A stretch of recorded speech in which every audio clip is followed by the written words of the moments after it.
Hello and welcome to the GRACE video presentation on timing of second-line therapy, the transition to maintenance for advanced non-small cell lung cancer. My name is Dr. Jack West, and I'm a medical oncologist and the medical director of the Thoracic Oncology Program at Swedish Cancer Institute in Seattle, Washington. I also serve as the president and CEO of GRACE, the global resource for advancing cancer education. A transcript as well as a PDF file with copies of figures associated with this program are available at www.cancergrace.org/GRACEcasts. This video presentation is sponsored by Harvey and Bernice Jansen, trying to do what they can to help the lung cancer community. The information provided here includes my own views, and they are not necessarily those of the Global Resource for Advancing Cancer Education, nor those of Swedish Cancer Institute. The contents of this program do not constitute medical advice, and they are intended to supplement but not replace input from an individual patient's own medical team. Just getting started, it's important to bear in mind that the terminology here is still in development and that there are various and somewhat overlapping terms for the same process. The term second-line therapy generally applies to a new treatment being started after initial treatment. Some use the term maintenance therapy for an immediate transition after first-line treatment, while others feel that the term maintenance therapy implies continuing one or more of the agents that were started in the first-line setting. Other terms that have been used to describe an immediate transition from one treatment to the next are consolidation therapy or sequential therapy. I'm going to be a little loose here in using the terms maintenance and early second-line treatment interchangeably. Older studies of immediate second-line therapy have generally been too small to provide clear conclusions, and only in the last few years have a couple of larger studies been reported in this setting.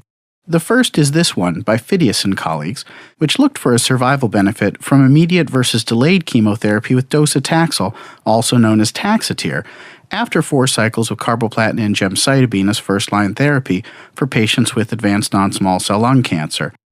Importantly, these studies highlight that only a slight majority of patients go through 4 cycles without progression or toxicity challenges and remain eligible for further chemo after randomization.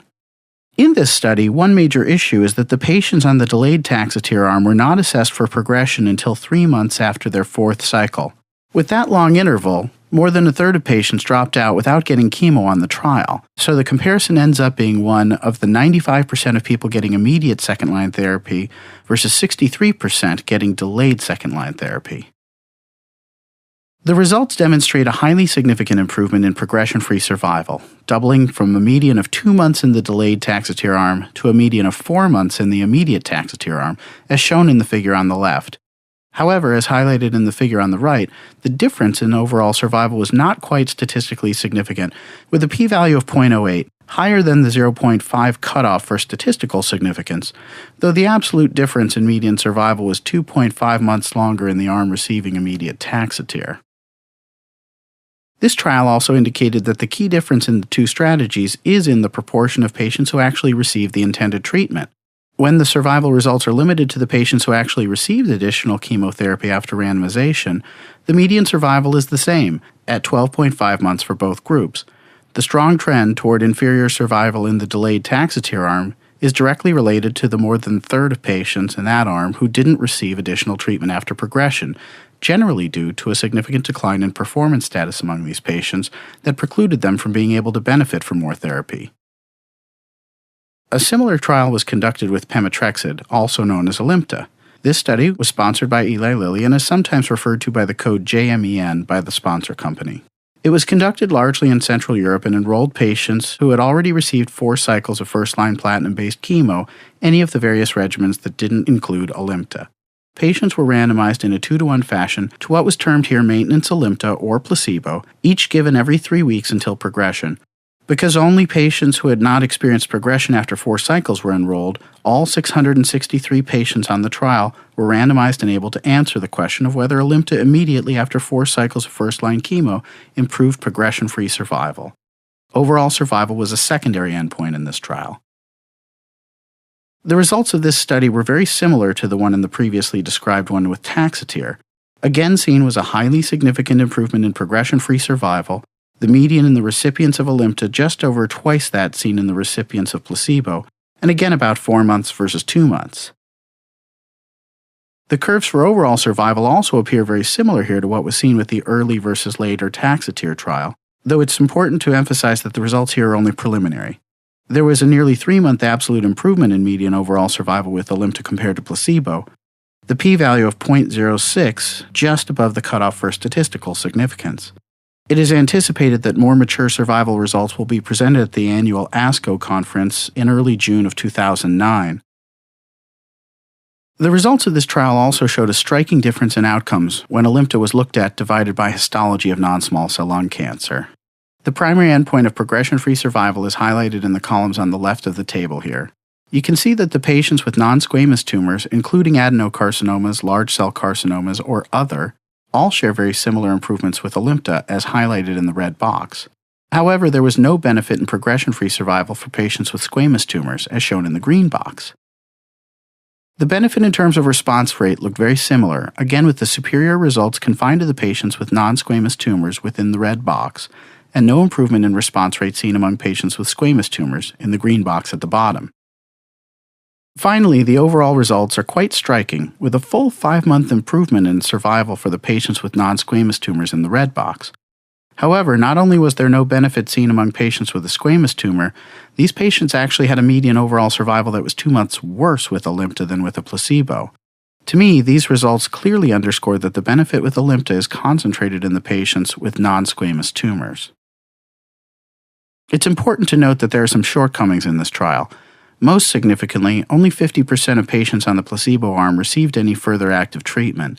Although the actual rates of administering second-line chemotherapy in the U.S. aren't much more than that, the trial really can't be said to be a test of the timing of treatment when only half of the patients received any later therapy at progression, only 11% received Alimta, 20% received Taxotere, and about 12% received erlotinib or Tarceva. These are the FDA-approved agents considered to improve survival in this setting.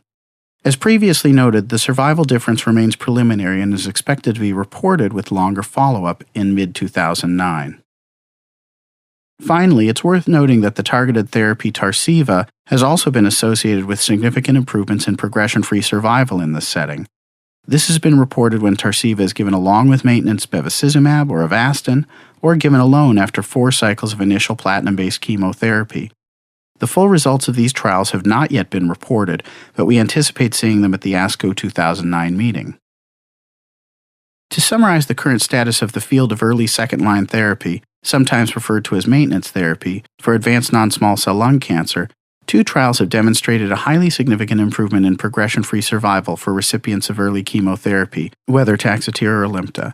The improvement in overall survival exceeds 2 months in absolute terms in both trials, but neither was quite large enough to be declared statistically significant. It's fair to suggest that much of the improvement in results may well be attributable to far more patients actually receiving effective second-line therapy if it's administered early. Still, it appears that when a break, particularly one in the range of months, is introduced between stopping first-line therapy and starting the next therapy, there is a greater risk of patients progressing and becoming too ill to benefit from further treatment. Overall, an immediate transition to new therapy has not yet emerged as a clear standard of care, and the timing between first and second-line therapy remains controversial. Nevertheless, I consider the results of these trials to be compelling enough to strongly consider starting early second-line therapy in patients in whom we've stopped first-line treatment after 4 to 6 cycles.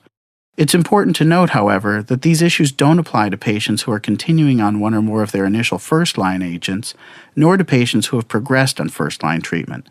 I would also say that patients who appear to have a very responsive or indolent cancer may do very well being monitored attentively rather than continuing on treatment indefinitely. Finally, we've heard preliminary reports that Tarceva is also associated with significant improvements in progression-free survival in a similar setting. Though we're waiting on full results from these trials, in the meantime I believe that this work supports the concept that any of our more active second-line therapies, whether standard chemo or a targeted agent, can provide greater benefit if it reaches a broader population of patients, which is more likely to happen if it is given earlier rather than later. You can find additional details on several of these topics within the subject archives at the web address www.cancergrace.org/lung. Members of GRACE can also leave comments and questions about this presentation at the web address in the middle of this slide. Thank you for your interest.